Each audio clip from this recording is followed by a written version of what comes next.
Dear 12th standard students, in this video we are going to learn the first sum from the exercise 7.8. The question is find the two positive integers whose sum is 12 and their product is maximum.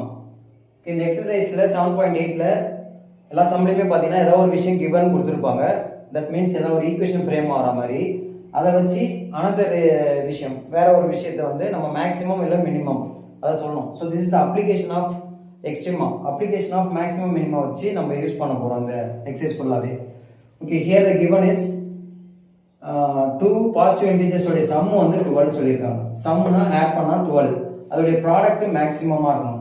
So x and y be the two positive integers எடுத்துக்கிறோம். x plus y is equal to 12 means y is equal to 12 minus x.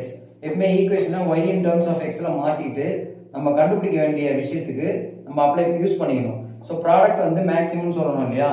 So product அப்படினா p அப்படினு assume பண்ணிட்டேன். let p is equal to x into y. product னா இவங்க ரெண்டு பேரும் multiply பண்ணனும். இந்த மல்டிப்ளை பண்ற வேல்யூ பெருசா இருக்கணும், மேக்ஸிமமா இருக்கணும். So x into y is equal to p. So substitute the value of y as 12 minus x in terms of x ல மாத்தியாச்சு. ஏன்னா ஈக்குவேஷன்ல ரெண்டு எல்லாமே ஒரே வேரியபிள்ல தான் சால்வ் டிஃபரன்ஷியேட் பண்றது ஈஸியா இருக்கும்.